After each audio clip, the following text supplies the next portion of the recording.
Hello मेरे दोस्तों, financially smart people don't do different things, they do things differently.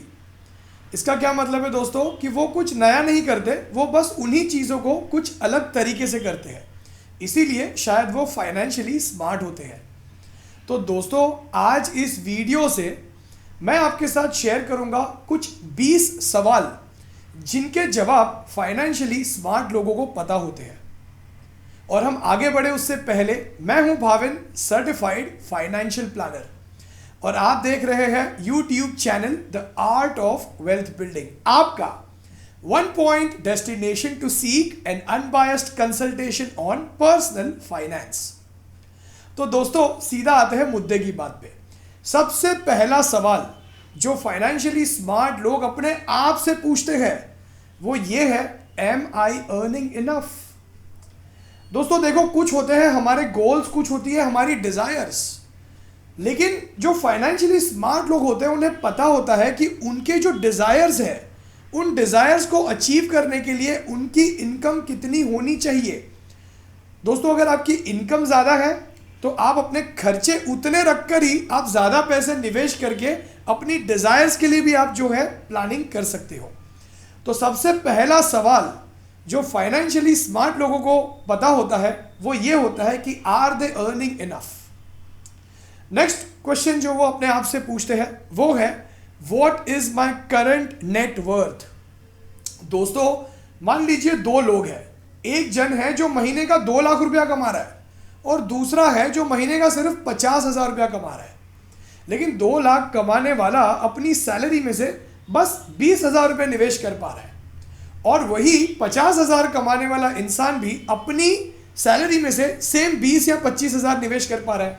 अब अगर आप परसेंटेज में देखो तो 50,000 का जो 20,000 है वो ऑलमोस्ट 30 से 40% हो जाता है। वही 2 लाख का अगर आप 10,000 देखो तो 5 या 10% से कम हो जाता है। तो दोस्तों, यहाँ पे ये डिपेंड नहीं करता कि आप कितना कमाते हो, ये डिपेंड करता है कि उस कमाई में से आप कितना बचाते हो।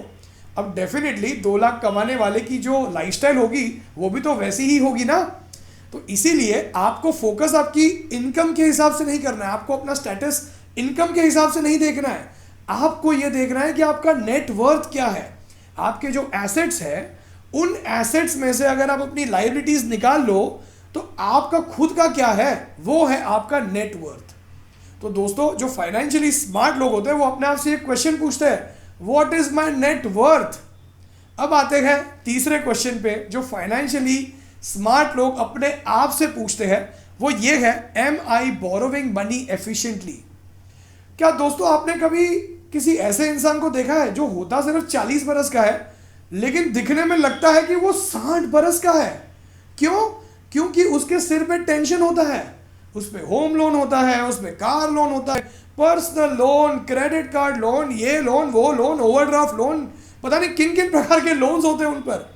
तो दोस्तों, जो फाइनेंशियली स्मार्ट इंसान होता है वो अपने आप से ये एक सवाल पूछता है, एम आई बोरोविंग एफिशिएंटली। मैं जो लोन्स बोरो कर रहा हूं उन पर मैं कितना इंटरेस्ट दे रहा हूं, मैं कितना प्रोसेसिंग फी दे रहा हूं, मैं कितना प्री क्लोजर चार्जेस दे रहा हूं उन लोन्स पे, ये उन्हें पता होता है। क्या कभी आपने ओवरड्राफ्ट लोन लिया है दोस्तों? वो एक जाल होता है, जाल। आपको कहा जाता है आप सिर्फ इंटरेस्ट भरो। अब आप क्या करोगे, आप इंटरेस्ट ही भरते रहते हो, भरते रहते हो, भरते रहते हो, आपसे प्रिंसिपल अमाउंट मांगा ही नहीं जाता, तो आप जो है उस लोन को आप प्रायोरिटाइज ही नहीं करते हो। तो दोस्तों, जब भी अगर आप फाइनेंशियली स्मार्ट बनना चाहते हो तो अपने आप से भी ये सवाल पूछिए, एम आई बोरोविंग एफिशिएंटली। दोस्तों, एक छोटी सी रिक्वेस्ट है, मैं आपसे स्टार्टिंग में कहना भूल गया, इन पॉइंट्स को एक पेन और पेपर लेके बैठिए और लिखिए और फिर अपने आप से ये सवाल पूछिए कि इन 20 सवाल में से कितने सवालों का जवाब आपको पता है।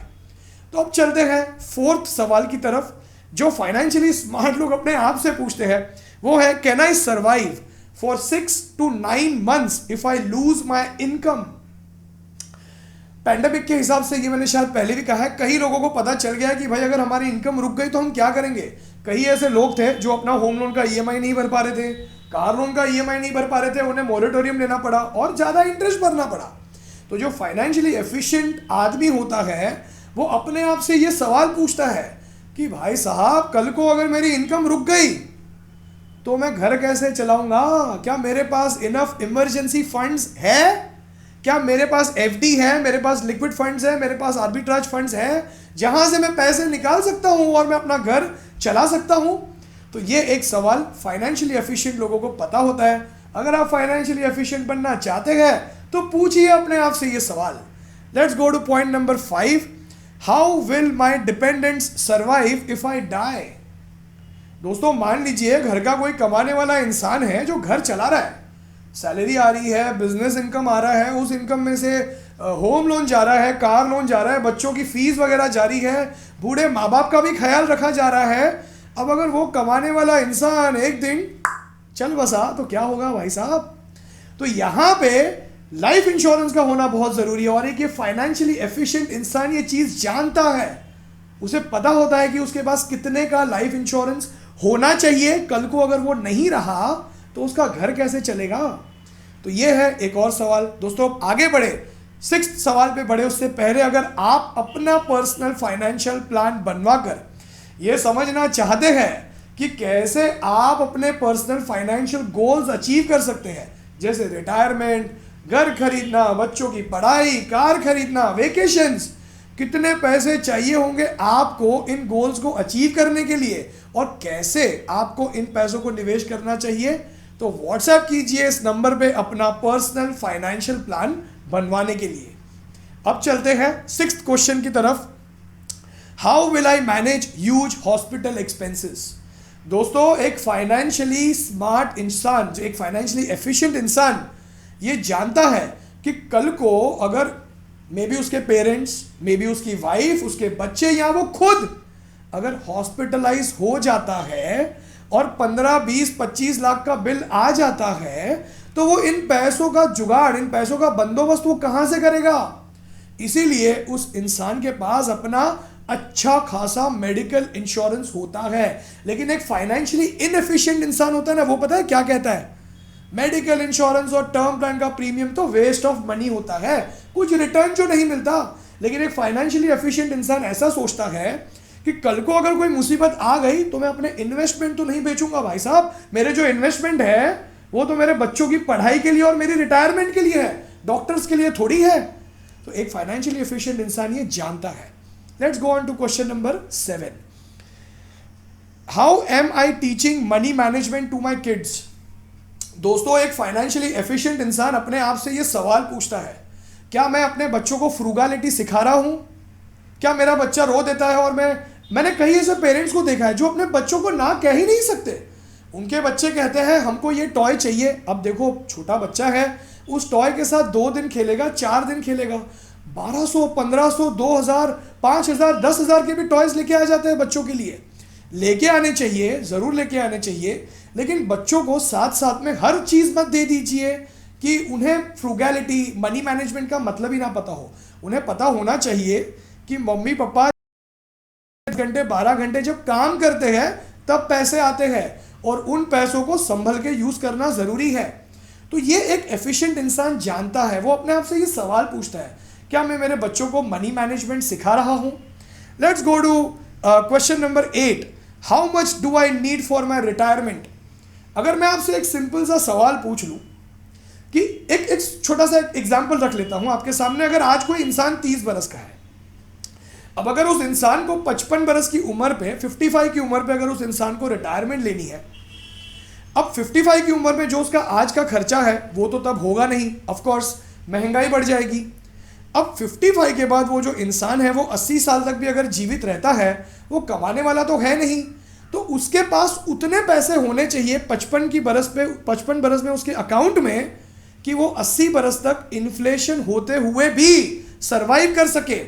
और एक एफिशिएंट, फाइनेंशियली एफिशिएंट इंसान ये सवाल का जवाब जानता है। क्या आप फाइनेंशियली एफिशिएंट है? अगर नहीं जानते आप इस सवाल का जवाब तो प्लीज इसे फाइंड आउट कीजिए। Let's go on to next question which is am I saving enough for my kids higher education?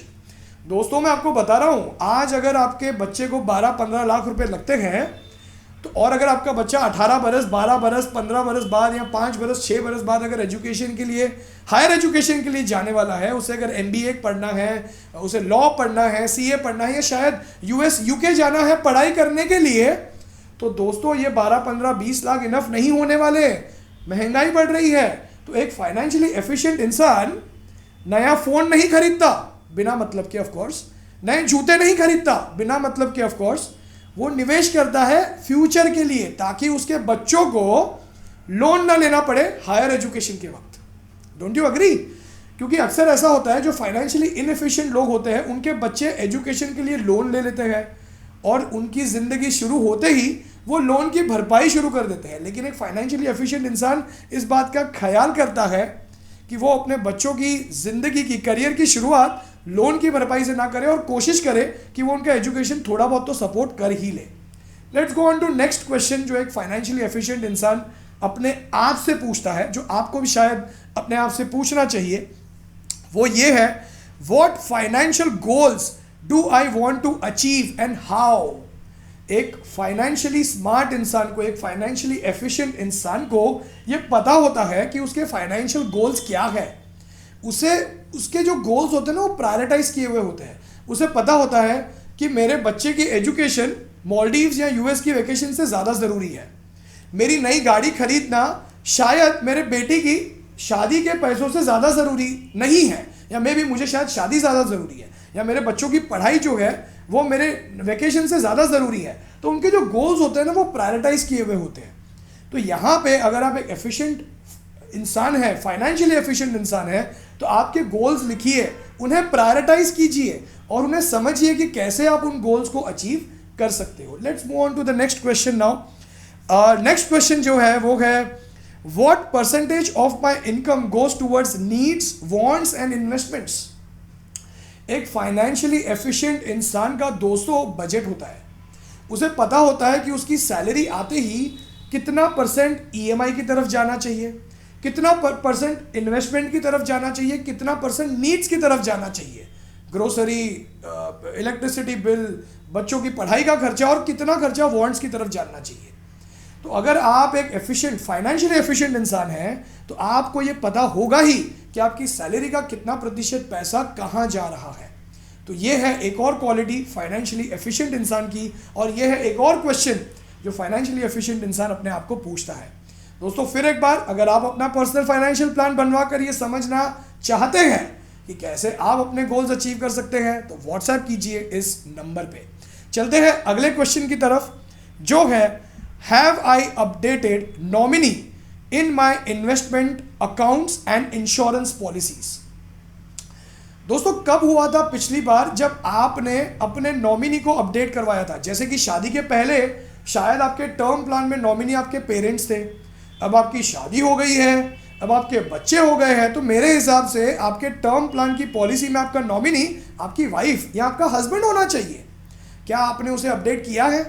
क्या आपने पिछले कुछ सालों में अपना घर चेंज किया है? तो क्या आपने अपने बैंक अकाउंट में, अपने इन्वेस्टमेंट्स में, अपनी पॉलिसीज में एड्रेस चेंज करवाया है?